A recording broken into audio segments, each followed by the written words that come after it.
नमस्कार। Doctor सघाथिया wellness के आज के इस खास विश्लेषण में हम एक ऐसी मेडिकल फील्ड की बात करने वाले हैं जिसका इतिहास सच कहूं तो किसी हॉलीवुड थ्रिलर से कम नहीं है। एक ऐसा सिनेमैटिक सफर जहां एक मेडिकल सिस्टम का नाटकीय उदय होता है, अचानक से उसका पतन होता है और फिर होता है एक नया जन्म।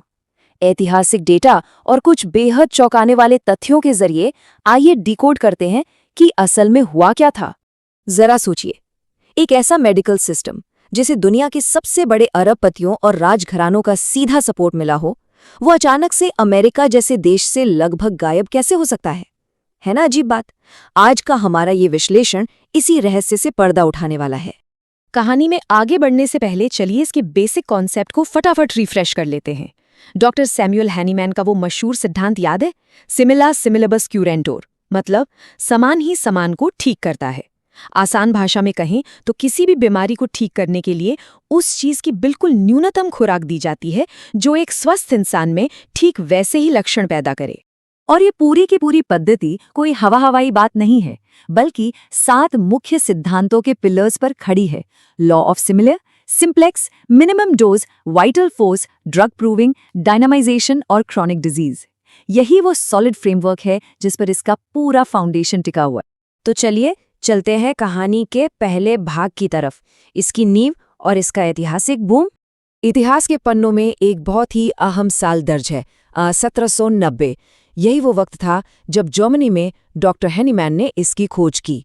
और पता है, रूढ़िवादी मेडिकल कम्युनिटी के भारी विरोध के बावजूद ये किसी जंगल की आग की तरह यूरोप, अमेरिका और एशिया में फैलने लगे।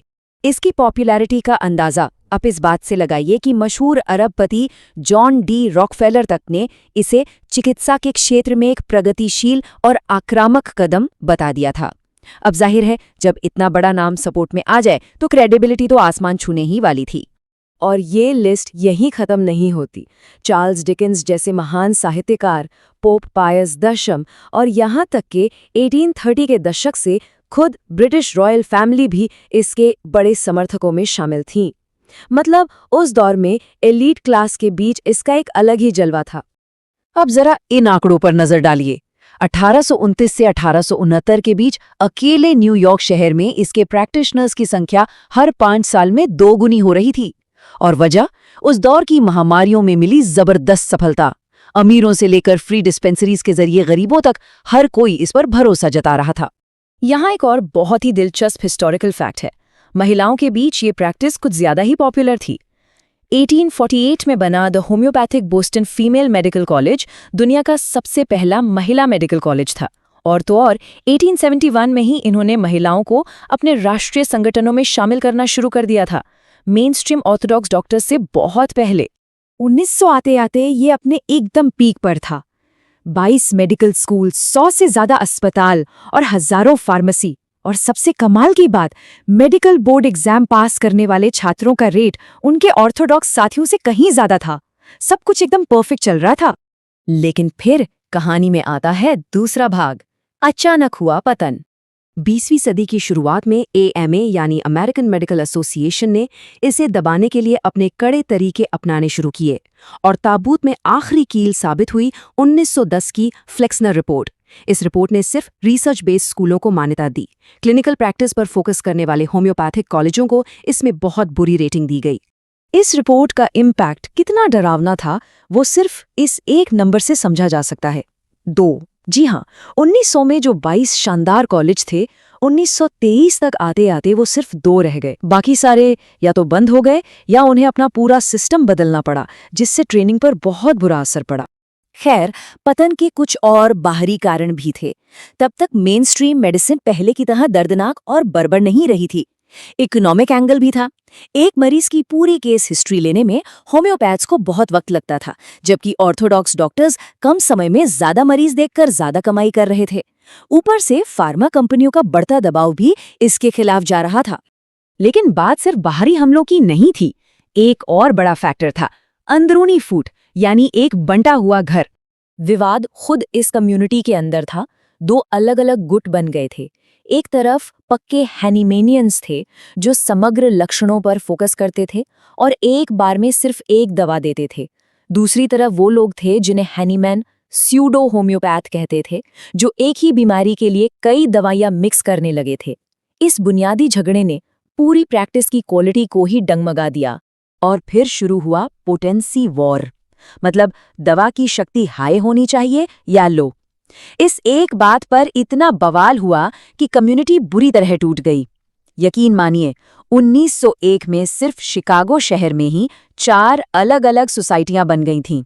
इनकी कलेक्टिव पावर पूरी तरह बिखर चुकी थी।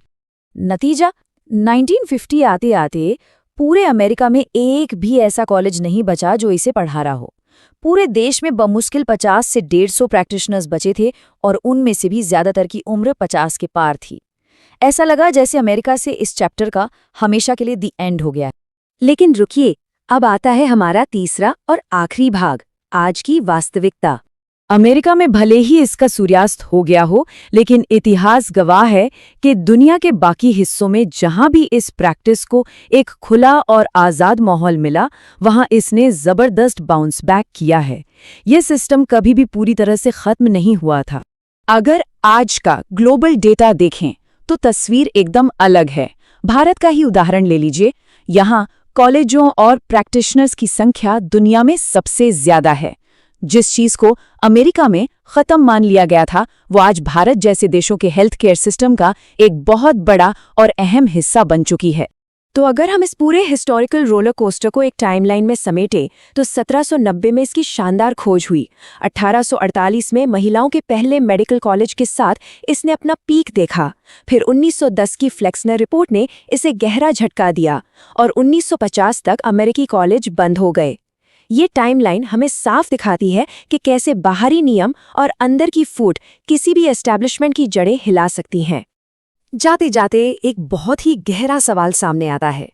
आज जब दुनिया भर में लाखों प्रैक्टिशनर्स इस पद्धति पर भरोसा कर रहे हैं, तो क्या इतिहास डॉक्टर हैनीमैन की इस खोज की विरासत को फिर से लिखेगा? क्या वो सिर्फ एक पतन की कहानी थी या फिर एक नए जन्म की शुरुआत? इस सवाल पर जरूर गौर कीजिएगा। आज के इस विश्लेषण में बस इतना ही।